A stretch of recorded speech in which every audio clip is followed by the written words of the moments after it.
Assalamualaikum dan salam Malaysia Madani. Anda bersama saya Dilaila Kadir dalam Berita Pagi. Sidang Kemuncak ASEAN Jepun menyaksikan pemimpin utama ASEAN dan Jepun membentangkan cadangan yang akan dimuktamadkan menerusi kenyataan bersama. Perdana Menteri menyuarakan pandangan Malaysia demi kelangsungan kerjasama yang sedia terjalin antara ASEAN dan Jepun. Mahu memanfaatkan pengalaman dan kepakaran Jepun dalam pengurusan bencana dengan mewujudkan pusat bantuan bencana secara kekal di Malaysia.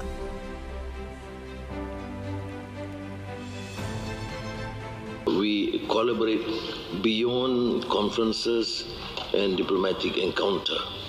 Let's look at the ASEAN Center for Public Health Emergencies and Emerging Diseases.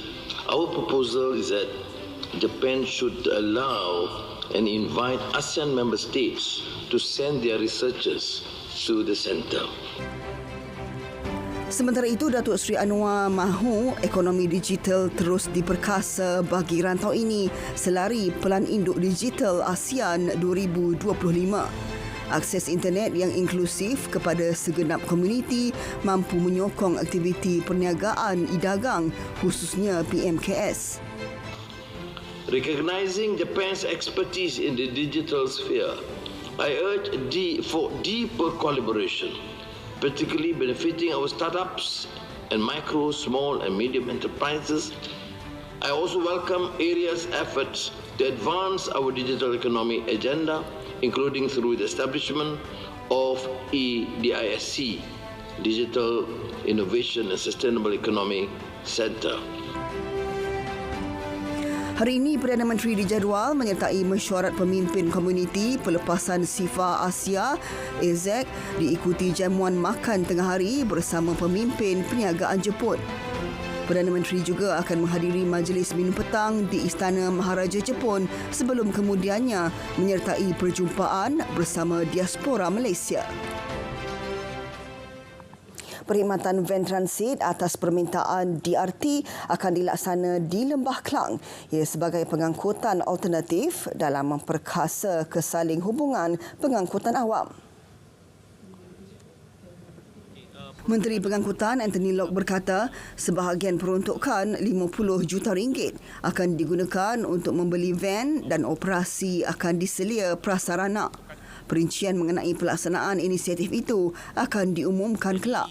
Daripada taman-taman perumahan, kawasan-kawasan yang tidak ada perkhidmatan pengangkutan awam untuk pergi ke stesen-stesen pengangkutan awam.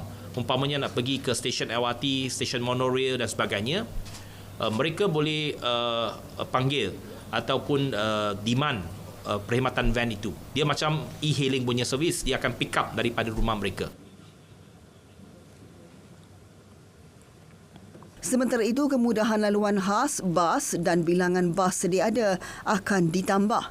Ini bagi menaik taraf pengangkutan awam sebagai pilihan utama mod pengangkutan selain memastikan perjalanan bas yang lebih lancar dan cepat. Satu pilot project telah diadakan di Jalan Ampang. Dan Jalan Ampang memang kita lihat ada keberkesanannya.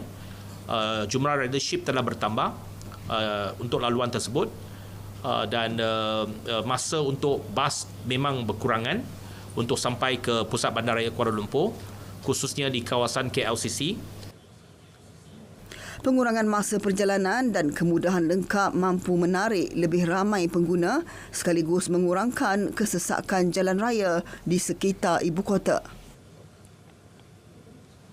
Pelas merancang untuk menjalankan kerja pelebaran lebuh raya dari Johor Bahru hingga ke Tangkak bermula Mac tahun depan.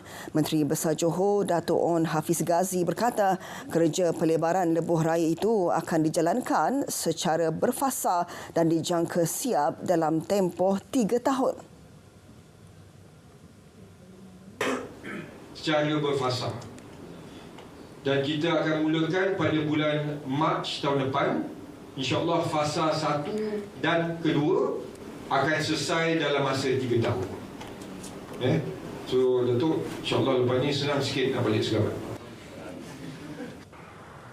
Menerusi Belanjawan 2024, Perdana Menteri umum projek pelebaran Lebuh Raya Plus daripada 4 kepada 6 lorong dilanjutkan dari Sedenak ke Simpang Renggam melibatkan kos RM931 juta. Perkembangan kes pelajar maut dilanggar pegawai kanan polis di Ipoh. Keluarga Allahyarham Muhammad Zaharif Effendi Muhammad Zamri telah melantik peguam untuk tuntut pembelaan atas kematian mangsa. Peguam Datuk Wan Azmir Wan Majid berkata pihaknya akan bertindak bagi melihat kepada siasatan jenayah dan memastikan ia dibuat secara telus. Tindakan sivil terhadap pegawai kanan polis yang menyebabkan kematian mangsa turut diteliti. Apa yang kami buat ialah untuk mengumpul segala bahan bukti yang ada dan melihat kembali semua video-video yang dihadapkan kepada kami dan juga mengumpul setiap saksi yang ada di tempat tersebut. So insya-Allah dalam masa 2-3 hari ini kami dapat kumpul semua ini dan kami akan hadapkan semua bukti-bukti pembuktian ini kepada pihak polis agar dapat membantu mereka dalam siasatan dan juga tuntutan kami. Sementara itu, pegawai kanan polis tersebut akan didakwa di Mahkamah Magistrate Ipoh hari ini di bawah Seksyen 302 Kanun Keseksaan kerana kesalahan membunuh. Jabatan Peguam Negara memaklumkan pihaknya mendapati terdapat keterangan yang mencukupi untuk mendakwa pegawai berpangkat Deputy Superintendent DSP itu di bawah seksyen berkenaan. Ia menerusi penelitian terhadap hasil siasatan dan keterangan dikemukakan dalam kertas siasatan. Mahkamah Magistrate kemudiannya akan menetapkan tarikh untuk memindahkan kes berkenaan ke Mahkamah Tinggi Ipoh bagi tujuan perbicaraan. Jenazah penyanyi terkenal era 80-an Ibnu Reza Ibrahim selamat dikebumikan di tanah perkuburan Islam Kampung Kasau Tengkek Batu Kikir Kuala Pilah kira-kira pukul 10.40 malam tadi. Allahyarham menghembuskan nafas terakhir pada pukul 3.30 petang semalam di Hospital Chancellor Tuanku Muhriz UKM. Menurut isteri Allahyarham, kesemua ahli keluarga telah berkumpul di hospital sebaik mendapati keadaannya yang semakin kritikal apabila ditidurkan selepas menjalani pembedahan 2 Disember lalu. Mac lalu Allahyarham disahkan menghidap kanser limfoma tahap 4. Doktor pakar darah bagi tahu dia kata dia ada cuma 6 bulan nak hidup. Sebab agresif dia punya kanser tu, dia stage 4. Tapi kami ni cakap dengan dia kita kena percaya rukun iman. Yang pertama percaya pada Allah. So kita surah pada Allah, tapi Allah nak ambil juga dia dalam masa 6 bulan itulah dia hari inilah.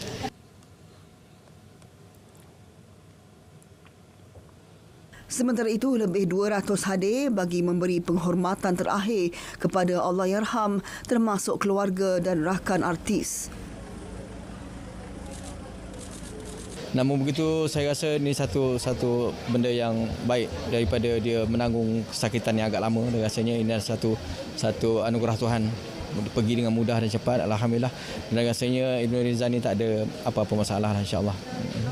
Kita tak nak kehilangan seorang penyanyi yang baik, seorang penyanyi pop yang baik. Selain Jamal, Inno salah seorang yang baik. Jadi kita kehilangan besar kepada industri. Kami di karyawan Malaysia rasa sangat berdukacita lah, rasa amat sedih atas satu kehilangan besar dalam industri seni negara. Belah perkembangan banjir, penduduk terjejas di Kelantan dan Perak meningkat malam tadi, manakala situasi di Terengganu dan Selangor dilaporkan semakin pulih.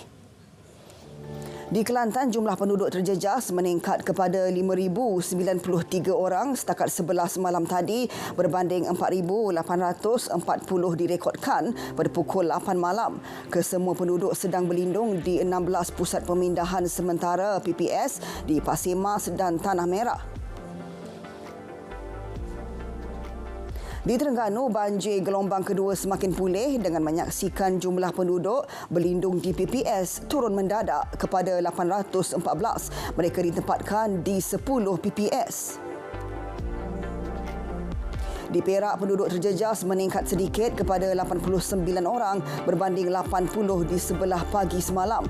Jabatan Pengairan dan Saliran JPS Perak memaklumkan paras air di Sungai Bido di Cangkat Jong berada pada paras bahaya iaitu 3.57 meter. Di Selangor, 2 PPS beroperasi dengan 43 penduduk terjejas ditempatkan di PPS di Kuala Selangor dan Klang. Belah dari sungai ke segara Palestin pasti merdeka, berita pagi diteruskan dengan edisi Sabah.